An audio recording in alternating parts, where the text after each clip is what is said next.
Bismillahirrahmanirrahim. 3, 2, 1. Ya, Oke. Assalamualaikum warahmatullahi wabarakatuh. Waalaikumsalam warahmatullahi wabarakatuh. Selamat sore semuanya. Salam sejahtera bagi kita semua. Selamat bergabung, selamat datang kepada Pak Ayung dan Pak Wahyono di kelompok kami. Insya Allah pada kesempatan sore ini, kelompok kami akan membawakan materi mengenai narkotika dan remaja. Sharing ini akan dimoderatori oleh Ibu Lis dan akan disampaikan materinya oleh Ibu Marini Jumakin. Eh, untuk mempersingkat waktu dan mengefektifkan waktu, saya langsung serahkan kegiatan ini kepada Ibu moderator. Silahkan Bu Lis. Baik, terima kasih Ibu Isni Desinta yang sudah menyediakan room meeting saat ini. Selamat sore, salam sejahtera Bapak dan Ibu yang terhormat yang sudah bergabung di Vicon ini. Walaupun belum datang Bapak instruktur kita, tapi kita akan mulai saja. Perkenalkan, saya Lis Endawati dari SMA Negeri 3 Kota Bekasi. Di sini saya bertugas memandu acara untuk presentasi materi kali ini. Bapak dan Ibu, kita ketahui bahwa remaja dan narkotika itu seolah menjadi dua hal yang erat kaitannya.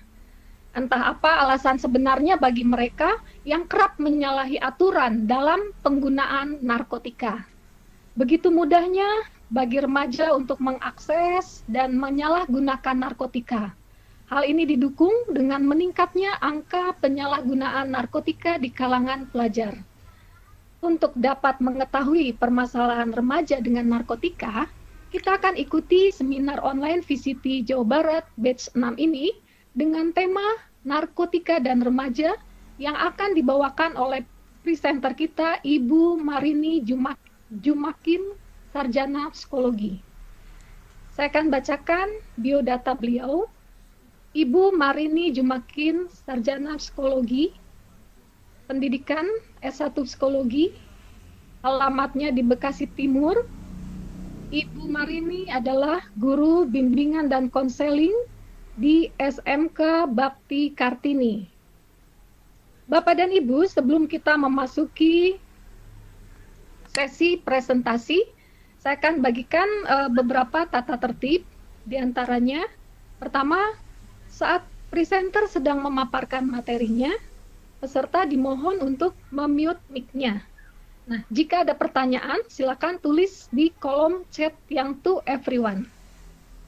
Kemudian, setelah selesai presentasi, nanti akan ada sesi tanya jawab. Silakan Ibu atau Bapak klik yang raise hand jika ingin bertanya dan meng-unmute mic-nya. Kemudian peserta pun mohon untuk mengisi presensi yang akan kami bagikan dan sudah kami bagikan di kolom chat. Demikian tata tertibnya. Selanjutnya, saya persilakan Ibu Marini untuk memaparkan materinya. Silakan Ibu Marini. Baik, terima kasih Bu Lis perkenalannya. Lanjut aja ya. Hari ini Ya saya Bu, akan silakan. membahas tentang narkotika dan remaja. Sebenarnya dia adalah rangkaian dari materi kemarin.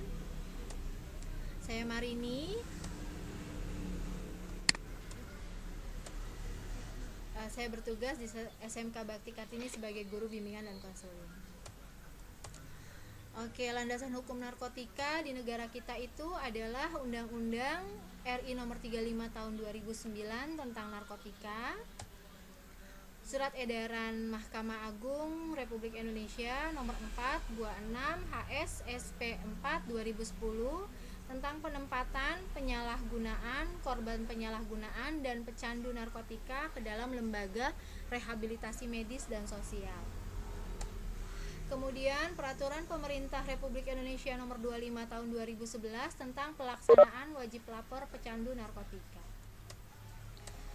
Nah, kita akan kupas dulu apa itu narkotika. Narkotika itu berasal dari bahasa Inggris narcotics yang artinya obat bius.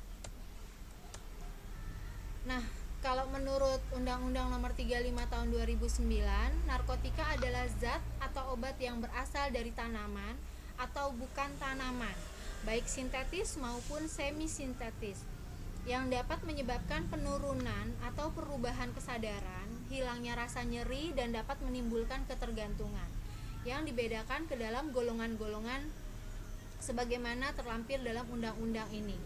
Ini ada di bab 1 pasal 1 ayat 1.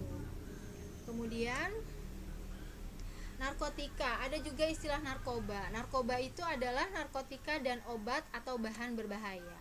Ada juga yang menyebutnya sebagai nafza, yaitu narkotika, psikotropika, dan zat adiktif lainnya. Ini istilah yang digunakan oleh Kementerian Kesehatan Republik Indonesia. Sejarahnya, Rousseau di tahun 2007 menyebutkan bahwa sejarah penggunaan narkotika ini sudah ada pada zaman Mesir kuno untuk pengobatan, untuk mengubah pikiran, suasana hati atau perasaan dan perilaku seseorang. Jadi bukan hal yang baru sebenarnya. Kemudian bangsa Assyrians, India dan Nepal menggunakan ganja sebagai penawar racun.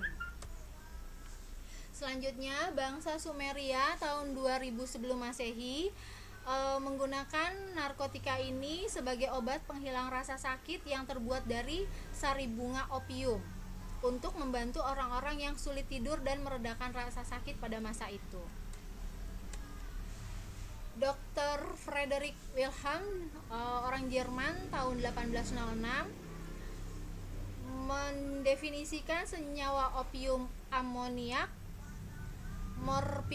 Morpheus yang berarti dewa mimpi. Nah, tahun 1898 heroin sudah diproduksi secara massal oleh produsen obat Bayer di Jerman untuk penghilang rasa sakit. Tahun 1856 terjadi perang saudara di Amerika Serikat. Nah, morfin ini digunakan untuk menghilangkan rasa sakit, luka-luka perang. Nah, sebagian dari tahanan-tahanan tersebut ketagihan.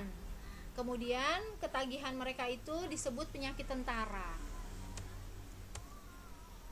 Tahun 1906 Amerika Serikat membuat undang-undang yang meminta farmasi memberikan label yang jelas untuk setiap kandungan dari obat yang diproduksi.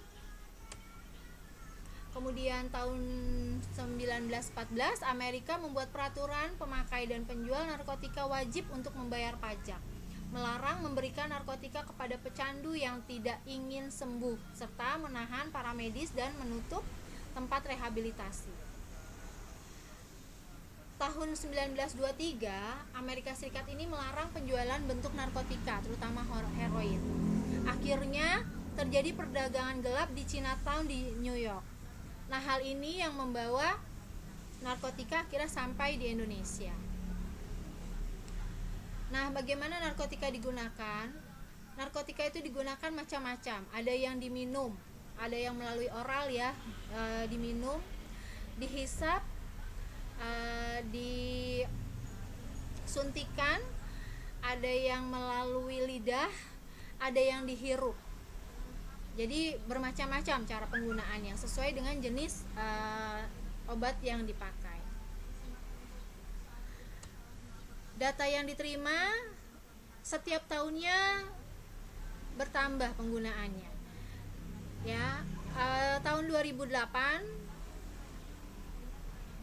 bertambah, kemudian di tahun 2009 sedikit menurun, di tahun 2014 kemudian bertambah lagi.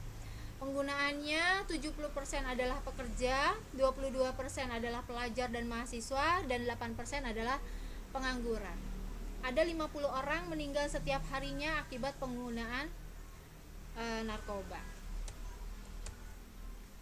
Nah, berdasarkan penelitian BNN tahun 2017, jumlah penyalahgunaan narkotika di Indonesia ini mencapai lebih dari 3 juta orang pada kelompok usia 10 hingga 59 tahun. Kalangan pelajar dan mahasiswa menyumbang angka pengguna narkotika sebesar 27% di Indonesia. Lumayan besar ya. Nah, dari 1 Januari hingga 6 Maret 2019, kasus narkotika yang terungkap sebanyak 75 kasus dengan 123 orang tersangka pengedar. Dampak penggunaan narkotika. Nah, dampak penggunaan narkotika ini akan bermacam-macam sesuai dengan zat yang digunakan. Yang pertama ini adalah jenis depresan. Dia akan memperlambat aktivitas pada susunan syaraf pusat, membuat orang menjadi lebih santai dan kurang sadar akan sekelilingnya. Contohnya yaitu alkohol, barbiturat, benzodiazepin, gamma dan rihipnol, maaf. Nah, ini antara lain jenis-jenis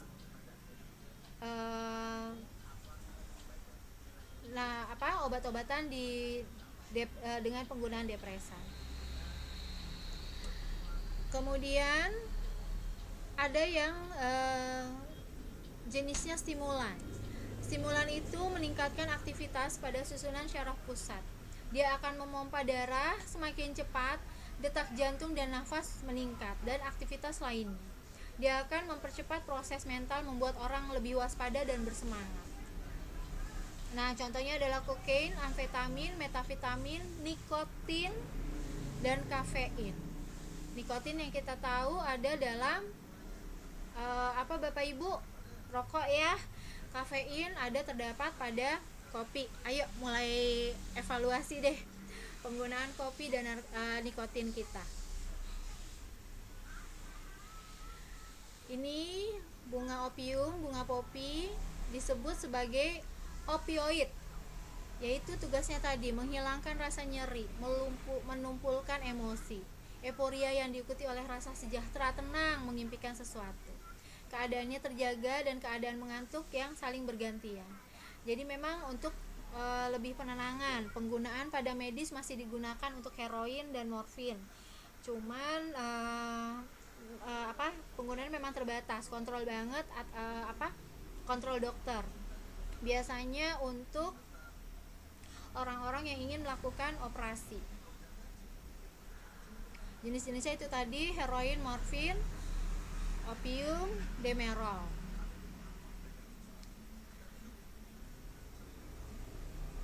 Ada yang sifatnya halusinogen. Halusinogen ini mengubah dan menyebabkan distorsi tentang persepsi, kondisi pikiran dan lingkungan.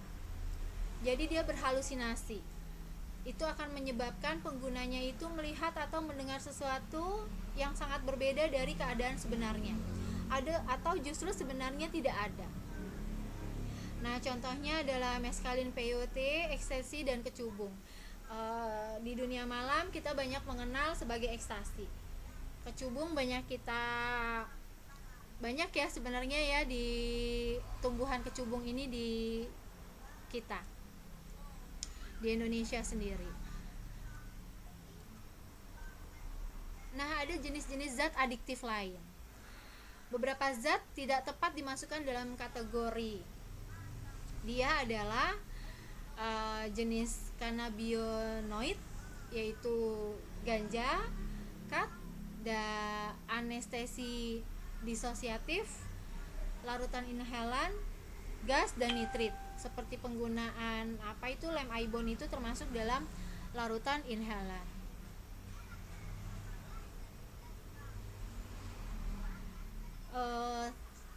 Ada penetapan pasal penahanan. Jadi penahanan itu tergantung dari golongan obat-obat yang dimaksud. Ini berdasarkan Undang-Undang Narkotika Nomor 35 Tahun 2009 dan Undang-Undang Psikotropika Nomor 5 Tahun 2017. Untuk yang lengkap Bapak bisa searching. Bapak atau Ibu bisa searching, bisa diinikan pasal-pasalnya. Nah, penggolongannya ada golongan 1. Golongan 1 ini jenis tanaman. Itu kalau kedapatan sebanyak 5 gram, kita akan ditahan paling cepat itu 4 tahun dan paling lama adalah 12 tahun. Kalau kita kedapatan barang bukti sebanyak lebih dari 1 kilo atau lebih dari 5 batang untuk ganja, itu akan dikenakan hukuman seumur hidup, atau bisa juga paling lama 20 tahun plus sepertiga masa tahanan. dan paling singkat adalah 5 tahun. Golongan 1 ini ada di situ kanabis, ekstasi, sabu, bunga popi, opium. Nah, kalau golongan 2 itu jenis bukan tanaman. Contohnya sabu kedapatan sebanyak 1 gram, ekstasi 8 butir, putau sebanyak 1,8 gram, kokain 1,8 gram. Tahanannya itu paling singkat 4 tahun dan paling lama 12 tahun. Kalau lebih dari 5 gram bisa hukuman seumur hidup, paling singkat 5 tahun dan paling lama 20 tahun plus 1/3. Ini sih nggak beda jauh ya dengan yang tadi. Jenis apa ini? Zat tanaman dan bukan tanaman sama hukumannya. Nah, golongan 2 ini ada paling singkat 3 tahun, paling lama 10 tahun. Kalau lebih daripada 5 gram, paling singkat itu 5 tahun dan paling lama itu 15 tahun plus 1/3 masa tahanan. Ada golongan 3, paling singkat adalah 2 tahun, paling lama adalah 7 tahun. Lebih dari 5 gram itu paling singkat 3 tahun dan paling lama 10 tahun plus 1/3 masa tahanan. Ada golongan 4 berdasarkan Undang-Undang Psikotropika nomor 5, paling lama 5 tahun. Ini sebenarnya obat-obatan yang diresepkan oleh dokter, tapi ada juga yang dijual bebas oleh apotik. Jadi jenisnya obat-obat keras. Nah, narkotika saat ini ada macam-macam. Selain yang tadi sudah disebutkan, ada jenisnya lagi ganja sintetis. Bapak Ibu mungkin pernah dengar ya, namanya apa tuh? Tembakau gorila, tembakau beruang dan sebagainya. Dia itu merupakan ganja yang dicampur dengan obat-obatan sintetis lainnya, jadi tidak murni. Dia dipasarkan biasanya melalui online. Saya nggak tahu sekarang ini apakah masih bisa diakses atau tidak. Kemudian ada juga narkotika blue sapphire. Bagi yang nge-vape atau menggunakan rokok elektronik, hati-hati untuk isinya. Jadi pilihan sih ya, kalau tetap mau nge-vape dengan berbagai macam resiko ditanggung sendiri. Tapi saya cuma berpesan hati-hati aja kalau memang nge-vape, beli isi vape-nya itu di agensi yang terpercaya. Kalau di online justru memang harus sangat berhati-hati. Itu bisa jadi adalah narkotika yang diubah menjadi cairan vape. Ada juga LSD. Dia penggunaannya itu ditaruh di lidah, kemudian dia hanya didiamkan aja di lidah itu. Dia dipakai biasanya untuk meditasi, bahkan untuk mencari inspirasi dalam menulis. Ada juga magic mushroom, sempat booming terutama di daerah Bali. Magic mushroom ini tumbuh dari jamur yang tumbuh di dalam kotoran binatang, kotoran kerbau sih kalau ini biasanya medianya. Dulu di Bali ini booming banget magic mushroom. Diolah dalam bentuk makanan juga. Ada juga bentuk-bentuk tablet yang disebut Heavy Five. Dia juga merupakan narkotika golongan 1.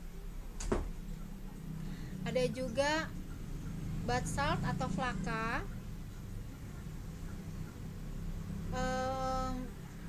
Lebih umum banyak di luar negeri sih. Ini masih belum ada masuk ke Indonesia, cuman masih terbatas. Jadi dia tuh kristal putih atau pink, baunya menyengat seperti itu.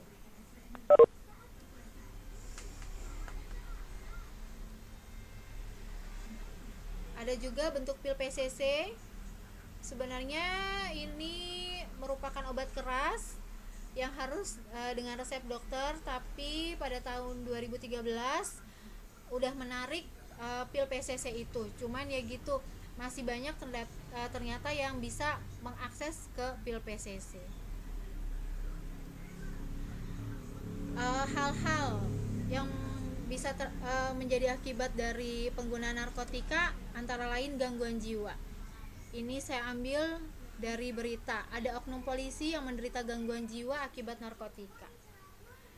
Kemudian juga itu dari Republika. Kemudian penggunaan narkotika suntik itu akan beresiko HIV.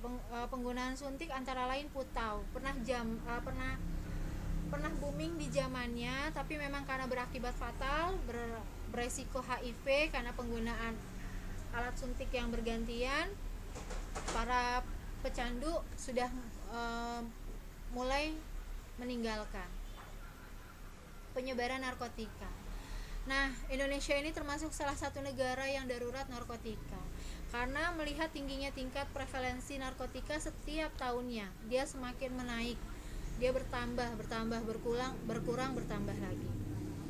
Tidak hanya itu, tapi United Nations Office on Drug and Crime menyatakan bahwa Indonesia itu masuk dalam jajaran segitiga emas perdagangan narkotika, khususnya metafetamin. Metafetamin ini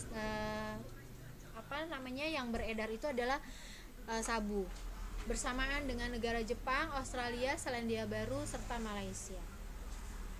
Nah, sebenarnya upaya pemberantasan narkotika ini sudah sering, namun masih sedikit kemungkinan untuk menghindari narkotika dari kalangan remaja maupun dewasa. Ingat tadi penggunaannya bervariasi antara usia 10 sampai dengan 59 tahun.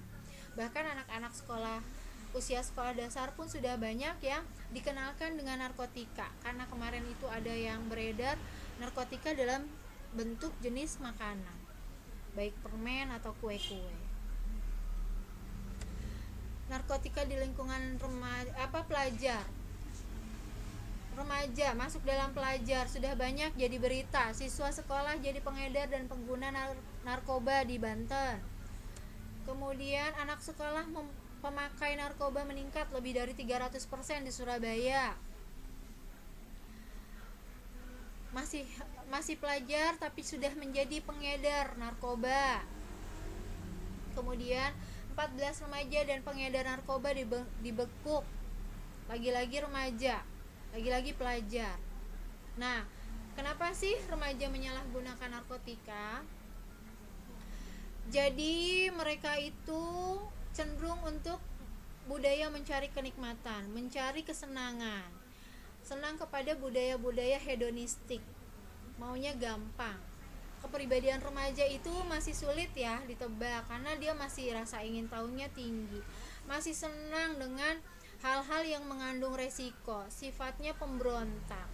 Nah, di sini sebenarnya pentingnya peranan orang tua. Tekanan kelompok sebaya supaya diterima penampilannya, supaya diterima perilakunya, supaya diterima sikapnya oleh teman-teman sebayanya. Jadi cenderung mengikuti dengan teman-teman sebaya.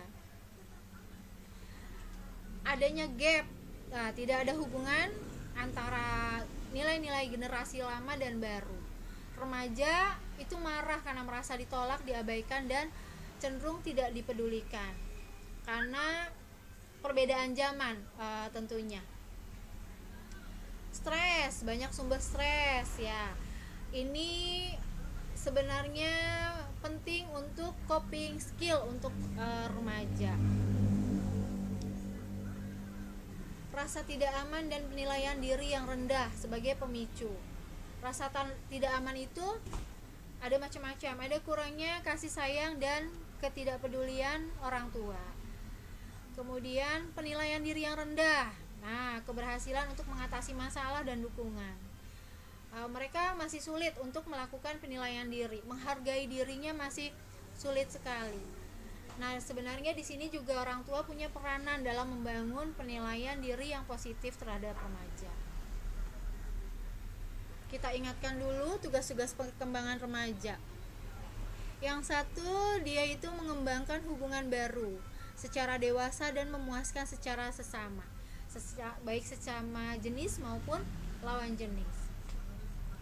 Dia juga mengembangkan identitas peranan seks, yaitu sebagai pria atau sebagai wanita. Nah, membebaskan diri dari ketergantungan emosional terhadap orang tua. Jadi memang sebenarnya pengen mandiri gitu kan. tapi dengan tetap menjaga hubungan akrab dan menghormati. Nah, ini perlu teknik. Memilih dan menyiapkan perkawinan, ini berhubungan tadi dengan pengembangan identitas dan sosial pastinya.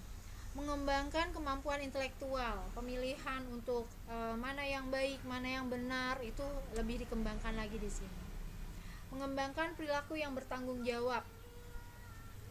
Kemudian mengembangkan kerohanian, baik nilai-nilai, moralitas, dan kehidupan dasar hati nurani, serta pemenuhan spiritualnya. Nah, untuk dapat memenuhi itu, kita juga perlu membekalkan keterampilan psikososial bagi remaja. Yang pertama, kita perlu memberikan mereka keterampilan empati, untuk peduli sama orang lain, untuk merasakan apa yang dirasakan oleh orang lain. Memberikan pengertian kepada mereka penerimaan diri yang positif. Apapun keadaan mereka harus bisa mereka syukuri, memberikan mencari tahu kelebihan diri. Jadi supaya mereka paham apa sih kemampuan diri positif yang mereka miliki. Berpikir kreatif, jadi harus dipacu berpikir kreatifnya, cara pola pikirnya dalam menyelesaikan masalahnya, ya kan, ada alternatif seperti apa. Mengendalikan emosi, bagaimana mereka bisa mengendalikan emosinya, mengontrol emosinya, menyampaikan emosinya dengan bijaksana. Mengatasi stresnya, kemudian komunikasi yang efektif agar tidak terjadi gap antara orang tua dengan remaja itu sendiri, antara remaja itu sendiri dengan teman-teman sebayanya, antara remaja itu sendiri dengan orang tua lainnya seperti guru dan lingkungan dewasa lainnya. Hubungan interpersonal, hubungan yang dijalin antara pribadi satu dan yang lainnya. Keterampilan untuk dapat mengambil keputusan agar tidak tergantung, agar dia dapat mandiri. Kemudian keterampilan dalam memecahkan masalahnya, ini juga untuk kemandirian mereka, untuk menentukan mana sih yang baik, mana yang benar, mana yang perlu diambil, mana yang sifatnya prioritas, seperti itu. Mengenalkan say no to drugs pada remaja itu, kita harus memberikan pengertian kepada mereka untuk mengenali perasaan dirinya sendiri, untuk mengenali kemampuan dirinya sendiri, untuk berani menyatakan perasaan dan sikapnya.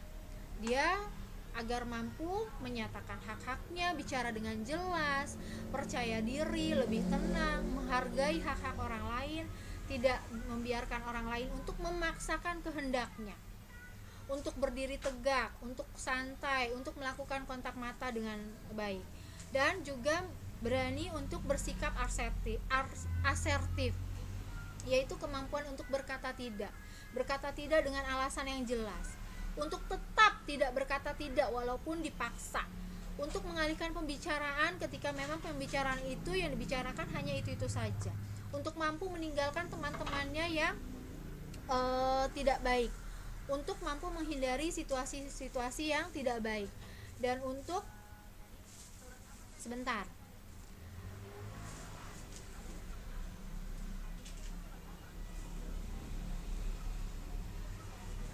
memperkuat jumlah teman-teman atau kelompok yang anti narkoba. Jadi dia perlu ada kelompok yang menguatkan dia untuk memang mampu say no to drugs. Ini video sebentar bisa dimainkan gak ya?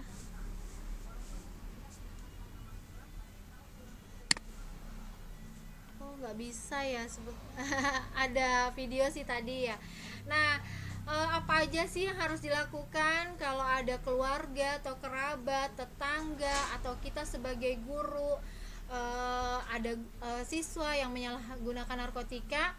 Yang pertama ini, kalau saya sebagai guru ya kan, kita harus melakukan namanya sih observasi dan menggali dulu sebelum memang melaporkan kepada ini ya, RT RW gitu kan. Kalau memang perlu kita konsultasi sama pihak-pihak yang lebih mumpuni dalam narkotika, silahkan ya. Kemudian kita perhatikan juga perubahan perilaku yang terjadi terhadap siswa remaja itu sendiri. Kemudian sebisa mungkin melakukan urin test untuk membuktikan apakah dia positif ataukah negatif menggunakan zat tertentu. Nah, dukung siswa atau remaja tersebut untuk melakukan rehabilitasi, bahkan mungkin juga keluarganya. Karena banyak yang saya temui sebelumnya ya kan, keluarganya itu menutup-nutupi bahwa anaknya, enggak, anak saya enggak pakai, anak saya itu baik-baik saja ya kan. Sampai akhirnya mereka itu tertangkap tangan oleh polisi ya. Kemudian kita harus bisa memastikan bahwa penyalahguna itu dapat dipulihkan. Nah, itu kemarin saya sudah bilang bahwa adiksi itu tidak dapat disembuhkan sepanjang hidup. Jadi kata-kata yang tepat memang bukan sembuh, tapi pulih.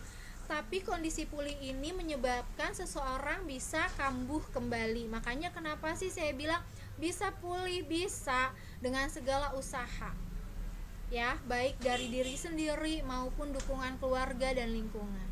Tapi bisa juga dia kembali menggunakan atau kambuh ketika memang dia lelah berjuang sendiri, tidak ada dukungan dari keluarga, tidak ada dukungan dari lingkungan, dikucilkan ya kan. Kemudian sebisa mungkin membawa pengguna ini ke fasilitas pelayanan rehabilitasi terdekat.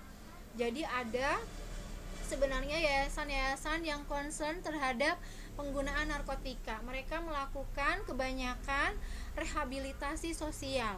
Kalau ke rumah sakit ada, berarti dia menggunakan rehabilitasi medik. Dia akan dibantu oleh vitamin-vitamin.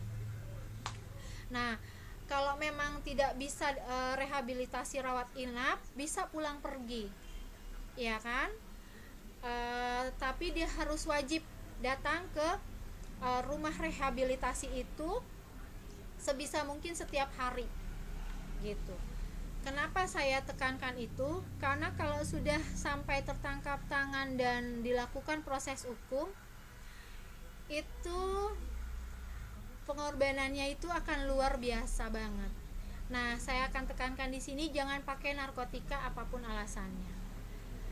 Oke, Ibu Bapak, ada yang ingin ditanyakan? Tapi sebelumnya saya mau tekankan lagi, saya mau sharing tentang tadi kenapa sih jangan sampai tertangkap oleh polisi ya kan. Kalau sebenarnya nih ya, kalau hanya pengguna, dia kewajibannya hanya rehabilitasi. Tapi kalau sudah masuk ke kepolisian, ini saya cerita tentang ini ya, sisi gelapnya ya gitu kan. Kita akan mengeluarkan banyak uang di sana. Belum lagi perlakuan yang tidak baik bagi pecandu laki-laki. Mungkin perempuan masih lebih manusiawi lah diperlakukannya lebih manusiawi. Tapi kalau bagi laki-laki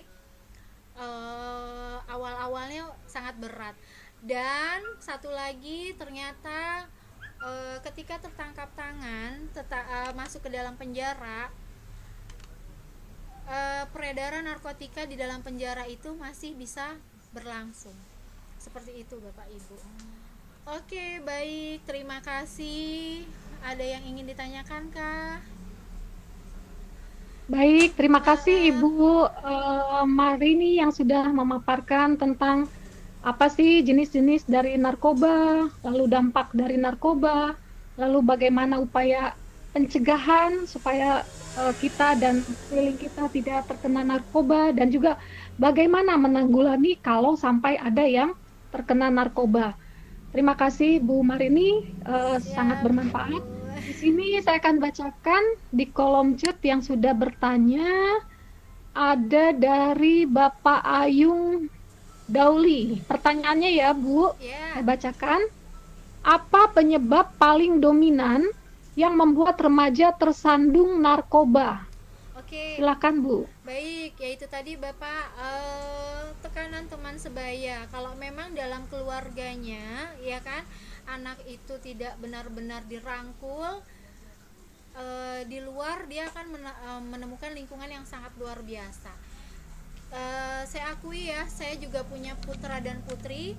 Saya juga merasa sudah mendidik mereka dengan baik dan benar, dengan kemampuan saya secara maksimal, tapi memang di luaran tidak dapat kita kontrol kalau kita memang tidak membekali ilmu-ilmu yang bermanfaat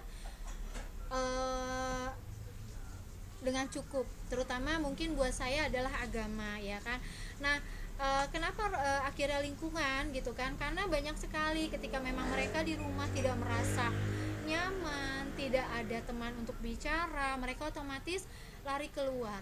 Kalau dilalahnya ketemu sama lingkungan yang menggunakan narkotika, yang mereka yang para pengguna sebelumnya ini cuman bisa merasakan masalah gue hilang ketika gue menggunakan ini, yaitu narkotika tadi gitu kan. Atau justru untuk keren-kerenan, pakai ini deh kalau lu mau apa namanya main sama kita, pakai ini deh biar lu lebih keren gitu. Jadi memang penting banget memupuk kepercayaan diri anak tersebut, yaitu tadi bagaimana penerimaan diri mereka secara positif, menerima penerimaan diri mereka secara positif. Segala kekurangannya dijelaskan dengan kelebihan-kelebihan yang mereka miliki. Seperti itu, Pak. Awalnya mungkin coba-coba yang seperti saya sampaikan kemarin. Awalnya coba-coba, ya kan? Tapi kalau pertama kali mereka menggunakan, mereka mendapat sensasi yang nikmat, mereka pasti akan meneruskan. Akan sulit untuk berhenti, apalagi kalau diam-diam. Kalau mereka mungkin justru dapat yang tidak enak, ada dua kemungkinan. Ada dua kemungkinan, Pak. Pertama, dia akan berhenti, atau kedua justru dia akan mencari kenikmatan. Wah, dosisnya nggak begini ya untuk dapat mendapatkan sensasi kenikmatan yang memang mereka inginkan, seperti itu. Jadi lebih kepada kepribadiannya. Itu aja Ibu, semoga puas ya Pak Ayung, Pak Ayung. boleh di unmute mic-nya. Monggo Bapak, silahkan. Baik Bu, yang saya tanyakan tadi ini Bu, pengaruh apa penyebab utama anak itu terlibat narkoba itu apa kan gitu. Karena memang selama ini kan kita dalam penanganan ya, khususnya di sekolah lah, ini kan masing-masing itu lempar ya, orang tua itu nggak mau disalahkan, sekolah juga nggak mau disalahkan, ya kan. Jadi kita mungkin harus tahu untuk mengantisipasinya, faktor yang paling dominan itu yang menyebabkan mereka itu tersandung atau berkenan dengan narkoba itu apa gitu. Sehingga kita kan bisa mengantisipasi dari awal gitu. Yang saya maksud begitu. Iya, awalnya itu tadi Pak, memang coba-coba. Kenapa bisa coba-coba? Karena memang dari rumah mereka tidak ada wadah untuk mencurahkan, ya kan, mencurahkan isi hati ketika mereka punya masalah, ya kan.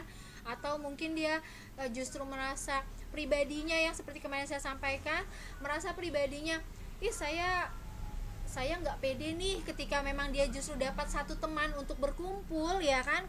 Akhirnya kebanyakan mereka, gue nggak bisa nih lepas dari teman-teman gue yang ini, nanti kalau gue lepas sama mereka gue kemana lagi. Sedangkan dia tidak apa ya namanya ya, tidak mudah untuk beradaptasi. Atau mungkin ya itu justru memang dia menutup diri, udah enak kok sama teman-teman yang ini gitu. Jadi awalnya itu bisa lebih banyak dari pengaruh teman-teman yang sudah menggunakan sebelumnya. atau ya bisa dia mencari Berarti memang pergaulan Bu ya. Berarti pergaulan. kalau gitu disimpulkan berarti kan pergaulan ya. Pergaulan, tapi pergaulan juga kalau kita pergaulannya buruk di rumah bisa handle kan juga sebenarnya nggak ada masalah Pak. Jadi kembali kepada pribadi anak itu. Bagaimana Pak Ayu?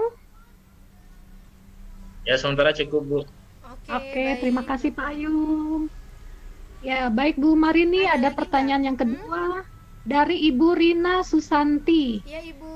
Pertanyaannya, bila akibat narkotika terjadi tindakan kriminal yang dilakukan oleh pelaku, apakah hukuman yang diterima menjadi ganda atau tetap hanya unsur kriminalitasnya saja? Silakan Bu Marini. Oke, saya belum pernah memang menangani seperti itu, tapi secara otomatis dia pasti akan ditangani kriminalnya dulu. Karena apa namanya ya?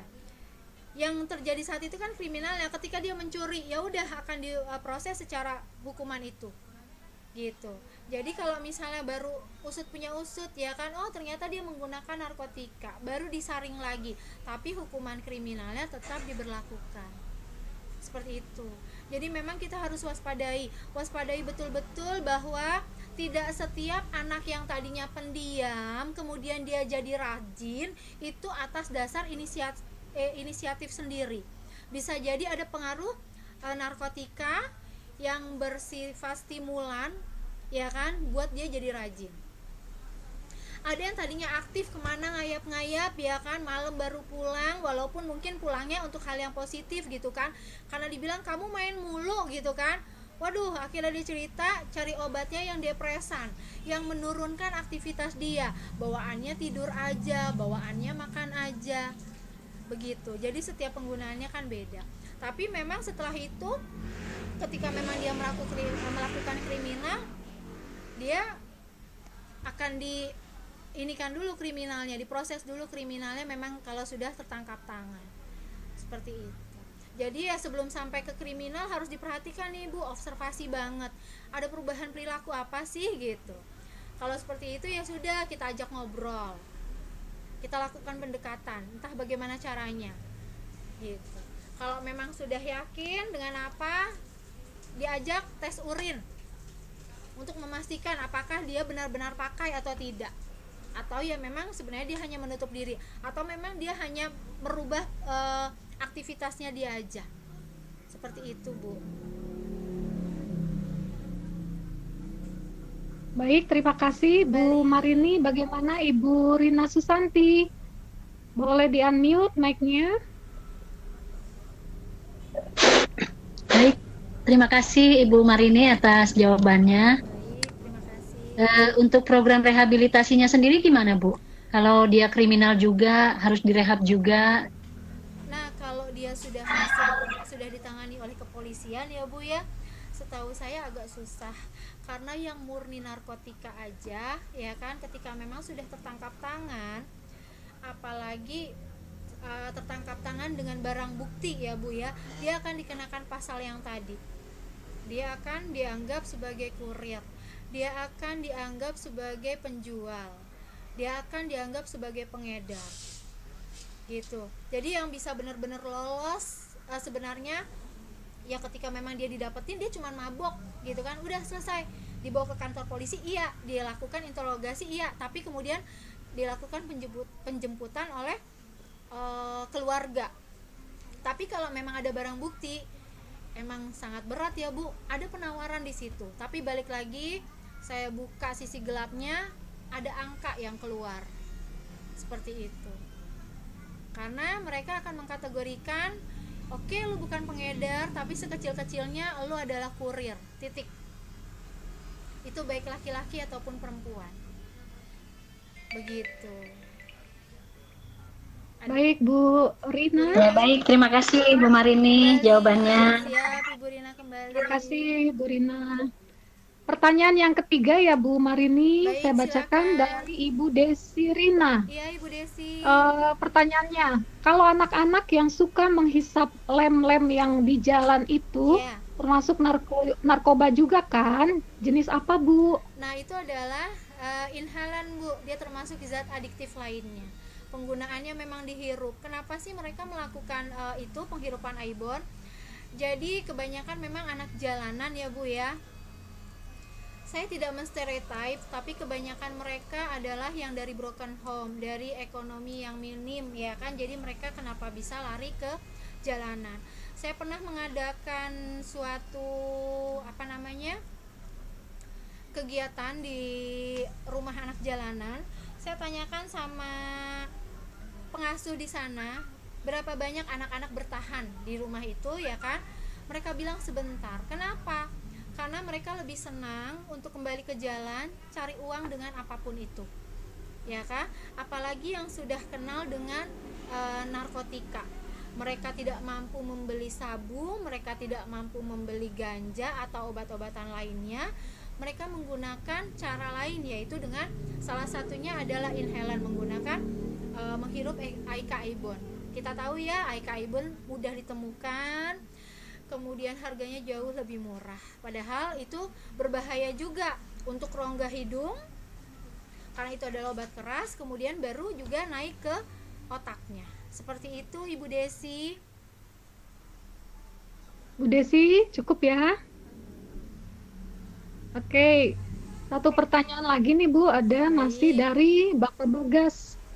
Iya Bapak Bagas. Bapak Bagas Adi Prakestio ya. Ya. Ini pertanyaannya Bu, menurunkan aktivitas anak dengan menggunakan obat-obatan, termasuk narkotika kah? Silakan Bu. Boleh saya bertanya, Bapak boleh mohon di-unmute. Fungsinya apa? Pak Bagas, silakan Tujuannya di-unmute. apa Udah Bu. Bapak? Halo. Iya. Halo, Assalamualaikum warahmatullahi Bu Waalaikumsalam warahmatullahi Marini. Bapak Ya, Bagas. Ya, maaf Bu, saya tujuannya telat apa? ya. Tidak Ha-ha. masalah Bapak. Ya, jadi gini, Ha-ha. ceritanya gini. Saya punya murid itu lambatnya minta ampun gitu. Artinya nggak aktif lah gitu. Ha-ha. Nah, saya tanya-tanya cari informasi sana sini, ternyata Pak dulu dia aktif banget gitu, cerita dari beberapa guru. Nah, sementara dari pihak keluarganya bilang, ya dulu aktif banget, saking aktifnya kadang tidur cuman sehari cuman 3 jam. Waktu camping dia nggak pernah tidur, cuman bawa barang banyak banget gitu. Nah, keputusan dari keluarganya dia dikasih obat katanya, saya nggak tahu jenisnya apa gitu. Jadi pas di kelas 3 itu malasnya minta ampun Bu, malasnya minta ampun. Di kelas 1 aktif, di kelas 2 aktif. Pas di kelas 3 semua tugas-tugasnya itu istilahnya boleh nyalin dari temennya gitu. Saya sih nggak marah, cuman kok begini orangnya gitu. Tadinya aktif, jadi diturunin katanya katanya gitu, takut terlalu aktif. Itu masuk ke narkotika atau gimana? Saya nggak ngerti ya. Iya benar, saya juga nggak tahu ya jenis zatnya ya Pak ya, tapi kan itu sudah SMA dia aktif. Sebenarnya masalahnya apa dengan orang tua ya gitu kan. Terus juga saya nggak tahu apakah obat ini sesuai dengan dosis dokter ataukah ada konsultasi dengan dokter. Karena nih ya Pak ya, kalau dibilang aktif gitu kan aktifnya itu ada yang kita lihat ya keaktifannya apa. Apakah dia terarah? Benar nggak Pak? Ketika dia aktif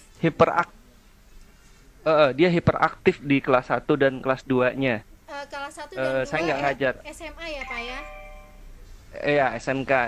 Kelas 1, kelas 2 saya nggak ngajar. Pas saya kebagian pas kelas 3-nya itu saya lihat sih rada lain gitu. Saya kan bisa bedain dengan teman-teman yang lain, kok ini gini ya. Ya itu sih katanya dikasih obat gitu sama orang tuanya gitu. Jadi nggak terlalu aktif. Kalau nggak gitu takut nggak tidur katanya. Sebenarnya lucunya gini, ketika memang dia mengalami hiperaktif, yang saya tahu nih ya Pak, sesuai dengan perkembangan, hiperaktif itu dapat kita ketahui dari balita ya. Jadi kenapa pada saat balita sampai dengan SMP kelas 3 dia tidak, keluarganya itu tidak merasa terganggu dengan kehiperaktifan dia. Justru pada saat kelas 1 atau kelas 2 justru malah diberikan obat-obatan. Nah, yang pertama, apakah memang informasi pemberian obat-obatan itu Bapak dengar langsung dari mulut keluarganya? Iya. Bapak keluarganya mengakui? ya mengakui itu. Guru-gurunya juga tahu itu gitu. Oh, saya juga mikir, oh ya udah. Cuman saya bingung aja, apakah itu termasuk apa istilahnya obat narkotika atau hanya apa ya? Saya cari sih ada sih jenis obat yang eh,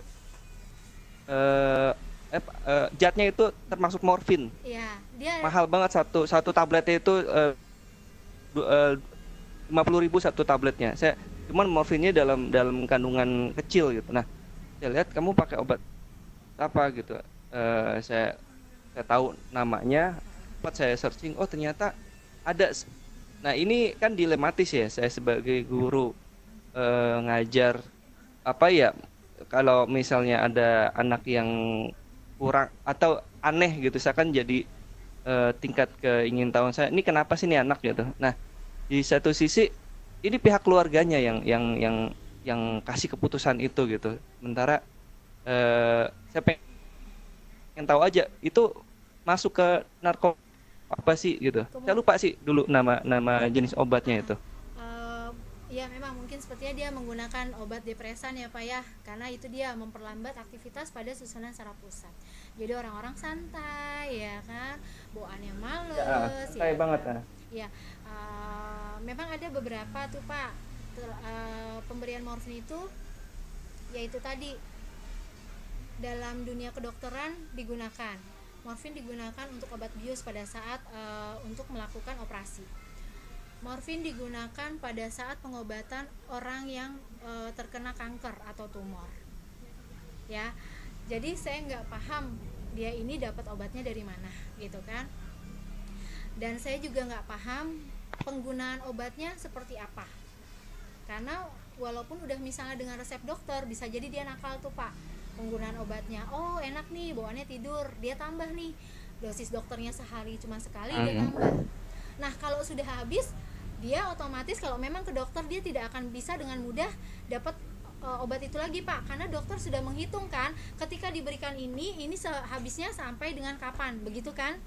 Gitu. Tapi dia akan nyari lagi, kemungkinan dia cari ya jalur yang gelap gitu, cari di apotik obat-obatan yang tipenya seperti itu, bisa juga seperti itu. Saran saya coba tes urin tes Pak, kemudian lakukan pertemuan dengan keluarga. Sebenarnya juga bisa dengan hasil tesnya itu, kalau memang ternyata positif ya kan, berarti kan itu sudah banyak zat-zat narkotikanya di dalam tubuhnya gitu kan, dan itu kan sebenarnya tidak baik untuk otak juga gitu. Adakan pertemuan dengan keluarga, ngobrol-ngobrol, tujuannya apa sih, supaya kenapa gitu kan, kenapa pada saat dia aktif apa yang mengganggu. Kalau cuman nggak tidur tapi dia sehat-sehat aja, sebenarnya kan tidak ada masalah ya Pak, bener nggak Pak? Iya betul. Sama seperti kemarin tuh pertanyaannya Pak Ikma, kalau adik sama kerjaan gimana, terganggu nggak keluarganya? Kalau enggak dan justru dia malah lebih bisa banyak karya, sebenarnya itu bukan suatu hal yang negatif gitu kan. Sama seperti anak ini gitu. Sebenarnya sayang banget ketika anak aktif itu sebenarnya dia bisa berkreasi banyak, tapi ketika didinabobokan otak-otaknya, dia menjadi ya seperti itu tadi Pak, males, PR aja dia nggak kerjain, nyontek, iya kan, seperti itu. Kayaknya memang perlu penelitian yang lebih dalam ini. Jangka panjang ini hanya mengingatkan untuk jangka panjangnya itu berpengaruh nggak nih? Siap. Aduh iya betul. Gak apa-apa Bapak, nanti jangka kita panjangnya berpengaruh nggak itu? Sangat berpengaruh Bapak, terutama kepada otaknya. Oke, balik. Terutama kepada otaknya, ya? Benar. Kepada otaknya. Dan kalau memang dia tidak mampu, orang tua tidak mampu memberikan terus apa yang selama ini dia konsumsi, bisa jadi tadi tindakan kriminal. Oke. Kasih Bu. Boleh Bapak kapan-kapan kita ngobrol-ngobrol. Kalau memang perlu. Boleh Bu. Siap. Baik, terima kasih. Sangat menarik sekali ya ininya perbincangannya, tapi berhubung waktu kita sudah di penghujung. Baik, Bu Marini silakan memberikan closing statementnya. Baik, Bu Lis, mohon maaf, masih ada pertanyaan nggak? Kalau memang ada nanti mungkin akan saya japri, kalau bisa dicatatkan. Kalau pertanyaan sudah nggak ada, Bu. Oke, baik. Mungkin nanti bisa langsung hubungi Bu Marini, ada di flyer ya, Boleh. nomor teleponnya. Boleh. Silakan Bu Marini untuk memberikan closing statement-nya. Closing statement ya, kalau saya sih cenderung di sini kebanyakan mungkin guru-guru ya. Nah, bagi guru untuk mengeluarkan siswa karena kasus narkoba itu sebenarnya berat. Kenapa? Karena akan menambah banyak masalahnya. Jadi saya berharap dari teman-teman guru ya kan, baik guru bimbingan konseling maupun guru-guru lainnya yang bisa mendekati anak tersebut, yuk rangkul.